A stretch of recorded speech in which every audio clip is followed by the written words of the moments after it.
Assalamualaikum warahmatullahi wabarakatuh.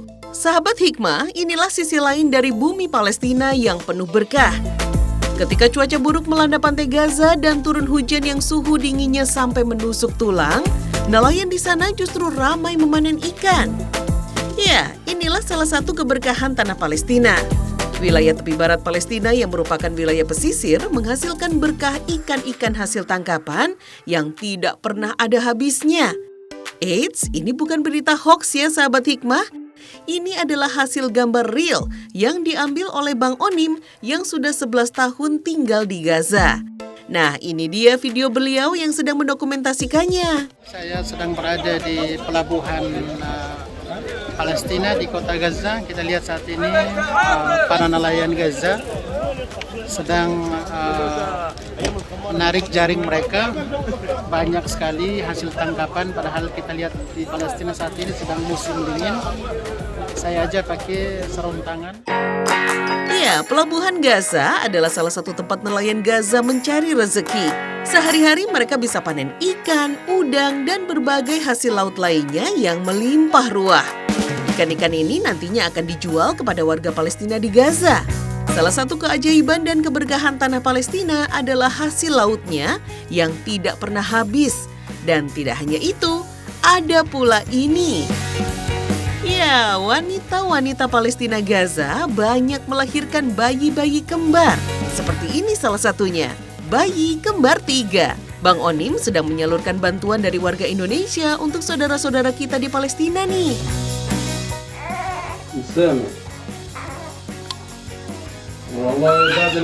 Ya sahabat Hikmah, lahirnya anak kembar di Palestina Gaza bukanlah hal yang aneh. Bahkan setiap pekan selalu lahir bayi kembar di Gaza. Ketiga kembar yang ini lahir di Bait Hanun, Gaza Utara. Namanya adalah Solah, Minatullah, dan Ali. Kegiatan pemberian bantuan ini sudah dilakukan Bang Onim sejak 7 tahun lalu terhadap bayi-bayi di Gaza. Tercatat pernah terjadi kelahiran bayi, bahkan sampai 6 bayi kembar sekaligus di Gaza. Masya Allah. Kembali memberikan hadiah kepada bayi kembar 3. Jadi sangat luar biasa, tanah Palestina, tanah yang diberkahi. Generasi pun diberkahi, yaitu diberikan keturunan 3 bayi kembar. Ya, kita memberikan hadiah dari Muslim Indonesia, dari kakak mereka di Indonesia. Inilah yang menjadi keajaiban dan keberkahan bumi Gaza lainnya. Penduduknya tidak akan pernah habis meskipun dijajah Yahudi sejak 70 tahun lalu.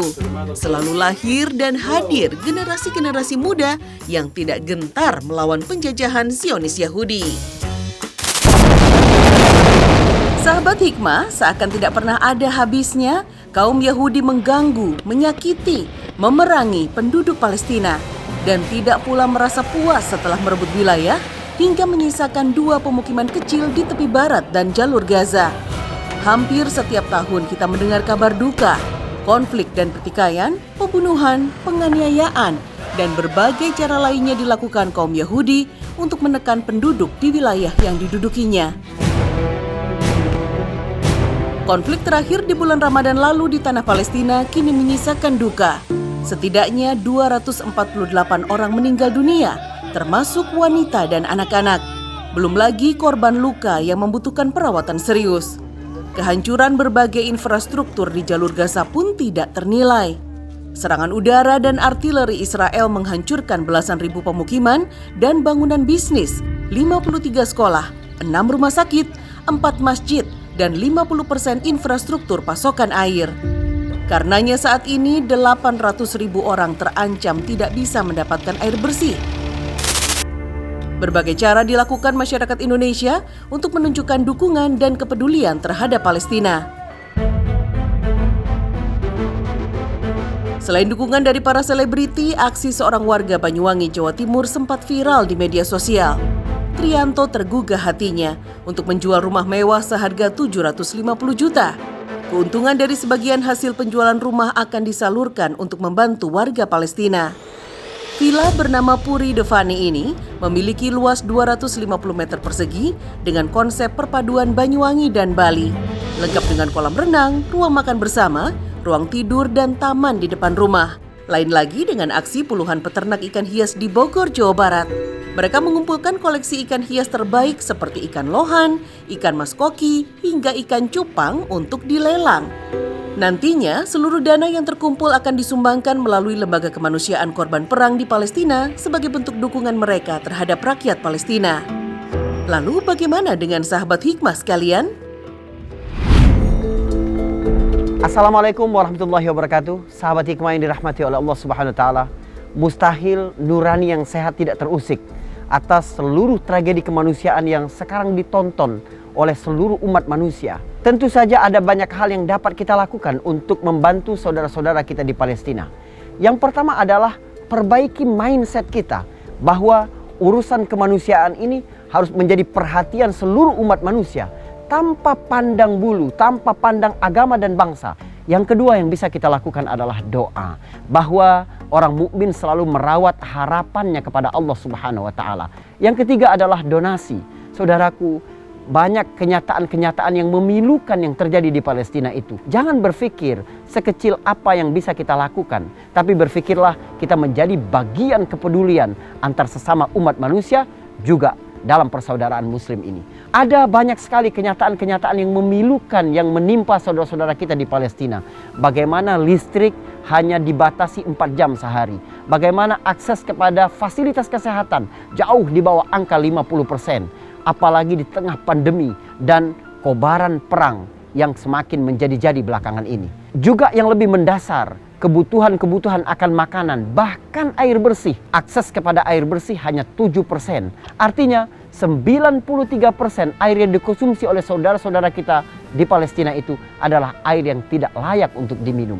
Ada banyak sekali lembaga-lembaga yang bekerja dengan sangat baik untuk kepentingan itu. Sahabat hikmah, salah satu keajaiban lainnya di Gaza ada di kota Bat Lahia, Gaza, Palestina. Ya, stroberi yang ranum tampak merah menggoda. Tanah Gaza, Palestina memang terkenal subur untuk ditanami berbagai macam tanaman, termasuk stroberi ini. Ketika sudah musim panen, kita tinggal memetiknya, bahkan bisa menikmati dalam bentuk jus. Wah, enak banget nih Bang Onim.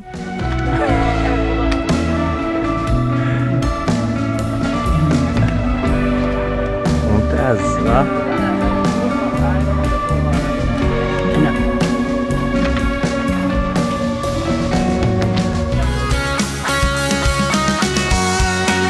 Buah stroberi diletakkan dalam wadah plastik yang langsung bisa kita makan dan bawa pulang. Tentu saja setelah kita membayarnya ya sahabat hikmah. Kebun stroberi ini menyediakan kebutuhan buah bagi warga kota Bat Lahia, Gaza, Palestina. Dan juga toko-toko kecil di sekitarnya. Bibit-bibit tanaman stroberi ini dijaga dan dirawat oleh para petaninya. Plastik-plastik ini dipasang agar bibit stroberi terjaga dari paparan sinar matahari. Meskipun hidup terjajah oleh Zionis Yahudi, bangsa Palestina tidak berputus asa. Mereka tetap berusaha dan menanami bumi Allah ini dengan berbagai tanaman yang bisa memberikan manfaat. Masya Allah. Tanah Palestina juga subur untuk ditanami berbagai jenis tanaman sayuran jenis kubis ini sahabat hikmah. Lihat nih ukurannya. Wah, raksasa. Kalau kita di Indonesia ini biasa dimakan mentah. Atau ditaruh, ditambahkan ke seperti Indomie atau sop. Nah, seperti ini. Kita bisa langsung ke perkebunan kubis ini untuk membeli langsung dari para petani di Gaza. Bahkan menikmatinya langsung mentah-mentah. Dengan tanahnya yang subur, maka tidak heran sahabat hikmah kalau aneka olahan makanan khas Palestina pun terkenal dengan kelezatannya. Karena berasal dari lahan pertanian yang gembur dan diberkahi ini. Inilah salah satu olahan khas Palestina yang merupakan sumbangan dari warga Indonesia untuk saudara-saudara seiman di Gaza, Palestina, yaitu nasi mandi yang lezat. Al-Quran sudah seringkali menyebutkan tentang keberkahan Palestina. Misalnya dalam Al-Quran surat Al-Anbiya ayat 71. Dan kami selamatkan Ibrahim dan Lut ke sebuah negeri yang kami memberkahinya untuk sekalian manusia. Para ahli tafsir menjelaskan bahwa maksud negeri yang diberkahi dalam ayat itu merujuk kepada Syam, yang di dalamnya termasuk adalah negeri Palestina.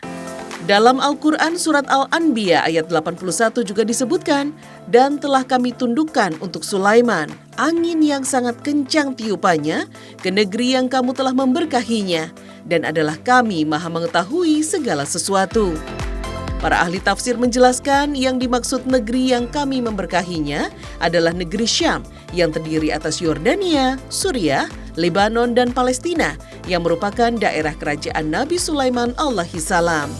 Diriwayatkan oleh Imam Bukhari dari Ibnu Umar, Rasulullah SAW pernah berdoa untuk keberkahan negeri Syam dan negeri Yaman. Ya Allah, berikanlah keberkahan bagi kami, negeri Syam dan Yaman. Cabai-cabai berukuran besar ini juga salah satu bentuk keberkahan negeri Palestina. Dahulu petani Gaza biasa mengekspor cabai-cabai ini ke negara tetangga seperti Yordania dan Mesir. Namun akibat blokade Zionis Yahudi, petani Palestina tidak lagi bisa menjualnya ke negara tetangga sudah selama 13 tahun. Namun berkah tetap meliputi petani-petani cabai ini. Cabai-cabai ini tetap tumbuh subur dan bisa memasok untuk kebutuhan sehari-hari masyarakat di Gaza, Palestina. Masya Allah, lihat ukurannya sahabat hikmah. Jauh lebih besar dibandingkan cabai di Indonesia kan? Yerusalem. Palestina. Aku nggak tahu. Gak tahu tepatnya tahunya Gaza. Sahabat hikmah, Rasulullah SAW pernah bersabda, akan senantiasa ada sekelompok dari umatku, kelompok yang selalu menolong kebenaran atas musuh mereka. Orang-orang yang menyelisihi mereka tidak akan membuat mereka goyah, kecuali orang yang tertimpa alawa atau cobaan, sampai datang kepada mereka janji Allah Azza wa Jalla. Mereka bertanya, wahai Rasulullah, di manakah mereka? Beliau menjawab, Baitul Maqdis dan sisi Baitul Maqdis. Hadis riwayat Ahmad. Iya, hadis ini menunjukkan satu dari sekian banyak keberkahan bagi penduduk Palestina. Tidak hanya dari bangsanya, tanah Palestina pun punya banyak keunikan sebagai bentuk keberkahan dari Allah Subhanahu wa Ta'ala, bersama dengan tanah Suriah dan Lebanon yang dahulu bersatu dalam wilayah negeri Syam. Rasulullah SAW mengunjungi tanah Syam, tanah yang diberkahi oleh Allah Subhanahu Wa Taala, di mana di situ juga diturunkan para nabi serta hidup banyak sekali para rasul. Rasulullah SAW mengunjunginya ketika masih kecil bersama pamannya Abu Talib, juga ketika dalam perjalanan Isra Mi'raj tahun 10 kenabian. Keberkahan-keberkahan di bumi Palestina ini juga tampak sampai hari ini ketika Zionis Israel membatasi akses masuk makanan, bantuan, serta pencarian warga Palestina. Bagaimana tanah-tanah yang dulu mereka gunakan untuk bertani dirampas dan menjadi pemukiman orang-orang Yahudi. Itu tidak membuat orang-orang Palestina kehilangan rizkinya. Bayangkan sejak agresi terakhir dari tahun 2007 sampai hari ini 14 tahun lebih, mereka tetap bisa bertahan hidup. Yang lebih menakjubkan lagi adalah bagaimana orang-orang Zionis Israel merasa frustasi. Kenapa tidak pernah habis penduduk Palestina? Sementara mereka selalu dibunuh, disiksa, ditindas sedemikian rupa. Bagaimana ibu-ibu di Palestina sangat berkah dapat melahirkan bayi-bayi mereka, lalu tumbuh menjadi lebih cepat, dan kebanyakannya adalah bayi laki-laki.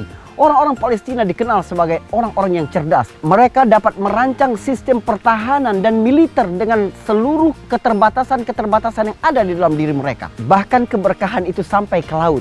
Ikan-ikan yang berada di pantai pemukiman warga-warga Palestina menjadi lebih jinak dan lebih mudah ditangkap dibanding ikan-ikan yang ada dalam penguasaan tentara Israel. Maka seorang mukmin yang melihat bagaimana rencana-rencana Allah seperti yang telah berlaku pada masa-masa lalu, tidak memberikan kemenangan-kemenangan secara instan, ingin melihat bagaimana ketekunan, pengorbanan, serta perjuangan umat ini, Allah Subhanahu wa Ta'ala juga punya rencana yang baik. Kapan memberikan kemenangan yang paling tepat bagi orang-orang yang beriman.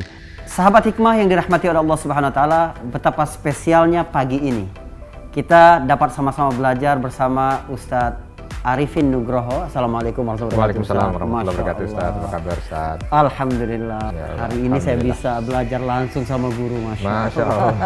Hari ini kita bicara tentang Palestina dari sisi yang berbeda. Ustadz Arifin, kita mau tanya, Ustadz, kok bisa ya bertahan sedemikian rupa, kok nggak lari saja? Atau Iya. Di sana ada sumber kekuatan yang membuat mereka kuat. Oh. Apa sumber kekuatannya? Masjid. Jadi mereka itu seolah hilang semua kesedihan ketika mereka itu sudah berada di masjid. Jadi memang mereka itu hidup di sana bukan untuk mempertahankan ekonomi mereka, bukan untuk mempertahankan rumah mereka, bukan, tapi untuk mempertahankan masjid. Bayangkan mungkin tidak dijumpai orang yang ketika dia itu ditawar rumahnya ratusan miliar, tidak mau dilepas, hanya dengan alasan ini bukan tanah saya, ini bukan rumah saya, ini adalah amanah dari umat Islam, ya, sehingga dia nggak mau jual itu. Bayangkan, ya. Dan manusia-manusia seperti ini ya mungkin hanya dijumpai di sana. Saya jumpa ada satu kedai kopi gitu, Ustaz. Ya ukuran mungkin antara 4 sampai 7 lah, nggak besar. Itu sudah ditawar oleh Israel beberapa kali gitu untuk dibeli dengan jumlah yang kalau dirupiahkan ya fantastis sekali. Kalau dia cuma cari duit, itu bisa diambil. Ya gimana, ratusan miliar. Tinggal dia pergi ke Jordan, nanti mungkin dia di sana bisa menjadi warga negara sana, dengan uang ratusan miliar itu dia bisa hidup nyaman, damai, layak, enak gitu ya. Bahkan bukan hanya dia saja, anak keturunannya. Tapi itu nggak dilakukan. Masya Allah. Kok merinding dengar saya. Iya, biasanya orang melihat Palestina itu kan seolah negeri yang sangat pantas untuk dibantu gitu ya, secara materi gitu. Tetapi sebenarnya kalau kita lihat ke sana sendiri, mereka tidak seperti itu juga gitu. Artinya mereka bukan kaum yang mengacungkan tangan, meminta bantuan, enggak. Mereka kaum atau komunitas negara yang punya izah gitu. Jadi sesulit apapun mereka itu, saya pernah jumpa dengan satu sahabat di sana, dia baru kehilangan rumahnya di bulldozer sama penjajah. Nggak lama dari itu istrinya juga meninggal. Tapi begitu saya datang ke sana, jumpa dengan mereka, senyum, tertawa biasa. Ya, saya tidak tahu kalau beliau itu sedang ada musibah gitu ya, kecuali dari teman-temannya. Maka saya sampai tanya, kamu kenapa nggak kasih tahu saya kalau saya ada musibah? Dia bilang, musibah apa Ustaz? Kamu baru kehilangan rumah, kamu baru kehilangan istri. Dia senyum dan bilang, itu sih bukan musibah. Kalau hanya kehilangan apa yang ada pada milik saya tidak akan cerita pada siapapun. Tapi kalau saya kehilangan satu jengkal tanah di Masjidil Aqsa, baru saya akan teriak. Cuman kalau dilihat sebenarnya ya kita yang butuh ya. Jadi kita memberi itu bukan untuk mereka, untuk kita sendiri. Tanah yang mau kita beri itu tanah penuh berkah gitu kan. Jadi kalau kita ngasih ke mereka, itu berkahnya, untungnya jauh lebih banyak kita sebenarnya. Jadi yang paling butuh peduli kepada mereka itu kita ya? Kita. Bukan mereka. Yang butuh kebaikan itu bukan Masjidil Aqsa dari kita, tapi kita dari Masjidil Aqsa. Ya. Kalau mau diceritakan panjang tentang bagaimana kemuliaan orang yang Allah muliakan ketika dia memuliakan Masjidil Aqsa, dari sejarah para khalifah dan lain sebagainya, dari zaman Umar bin Khattab sampai dengan terakhir di Turki Utsmani ya. Tapi sejarah itu membuat satu kesimpulan, orang yang peduli dengan Aqsa, maka Allah pun akan memberikan kepedulian lebih kepada mereka. Orang yang memuliakan Aqsa, maka Allah pun akan memuliakan mereka. Maka kalau kita lihat nabi siapa yang memiliki kekuatan di atas rata-rata di antara nabi yang lain secara duniawi? Nabi Sulaiman. Betul. Dia bisa menundukkan angin, bisa bicara dengan hewan, jin jadi pasukannya. Kalau dilihat, istana beliau di atas Masjidil Aqsa itu. Beliau yang memakmurkan Masjidil Aqsa. Jadi kekuatannya juga luar biasa, termasuk Zulkarnain dan lain sebagainya. Artinya, sebenarnya kalau kita memberikan ke sana secara akidah kita, itu kita yang butuh, karena tanah itu penuh berkah. Mereka kalau ditanya apa yang kalian butuhkan dari kami, jawaban pertama bukan materi. Jawaban mereka, kami butuh doa dari kalian. Kami butuh doa dari kalian, karena doa kalian itu yang akan memberikan kekuatan pada kami. Terus selain doa, jawabannya juga langsung bukan materi. Kami butuh agar kalian memperhatikan kami secara berita up to date lah bahasanya gitu. Supaya mengikuti perkembangan. Bukan mereka minta diperhatikan, tapi agar umat ini paham dengan tanah suci ketiganya. Agar umat ini paham tentang kiblat pertamanya. Kalau kita lihat, justru ini pelajaran buat kita bahwa berkah itu jangan identik dengan dunia gitu. Jadi kalau ada orang bilang, kenapa itu berkah kok masih susah? Lah, emang kalau berkah itu selalu mudah ya? Iya. Kalau berkah itu selalu mudah dan selalu nyaman, ya berarti para nabi ada yang nggak berkah dong. Karena nabi ada yang nggak mudah dan ada yang nggak nyaman. Justru itu mengingatkan pada kita. Berkah itu adalah ketika Allah ridho pada mereka. Dalam kondisi lapang ataupun sempit. Iya kan? Nah, justru kita yang bertanya, kira-kira kita ini berkah apa Kak dengan kelapangan kita yang ada kita punya. Kalau mereka sulit, tetapi yang mereka cari ridho Allah. hidup Dan mereka begitu. setia di jalan itu saja. Mereka setia di jalan Di itu. jalan perjuangan, Dalam pengorbanan itu yang paling Dan penting. itulah dia berkah. Masya Allah. Gitu. Terima kasih banyak Ustaz. Ya, atas waktunya. jazakumullah khair, Terima Masya Allah. kasih. Izin berguru terus sama Ya Ustaz, Allah, insyaallah. janganlah. Baik. Saya yang juga berguru. Alhamdulillah, Masya Allah. Terima kasih Ustaz. jazakumullah khair. Assalamualaikum warahmatullahi Waalaikumsalam warahmatullahi wabarakatuh. Sahabat Hikmah mau panen mangga di Gaza, Palestina? Bisa. Lihat nih mangganya, persis seperti mangga gedong gincunya Indonesia ya. Ranum dan merah-merah. Di bulan September biasanya mangga bisa dipanen dan dibagikan untuk anak-anak Palestina. Atau mau panen jeruk juga? Lihat nih ukurannya besar-besar banget kan? Ya, tanah Palestina sebagai salah satu bagian dari Syam memang sudah terbukti sebagai negara yang diberkahi. Bagi orang mukmin, dia akan berfokus terhadap apa yang bisa dia lakukan dalam konteks ini, serta bagaimana dia memandang hikmah-hikmah yang luar biasa dari setiap kejadian. Tentu saja, Palestina mengajarkan kita bagaimana tetap bersatu, bagaimana merawat persaudaraan, bagaimana selalu ada harapan. Palestina juga mengajarkan kita masih banyak orang yang peduli terhadap hak asasi manusia, keadilan, walaupun kekuatan-kekuatan besar di dunia ini, bahkan lembaga-lembaga internasional seperti tidak berdaya menghadapi Zionis Israel. Yang pasti kita akan terus bergerak menunjukkan kepedulian bahwa hasil itu urusan Allah Subhanahu wa Ta'ala. Tetap peduli, konsentrasi terhadap apa yang bisa kita lakukan untuk Palestina. Palestina, engkau selalu di hati. Palestina, engkau tidak berjalan sendiri. Assalamualaikum warahmatullahi wabarakatuh.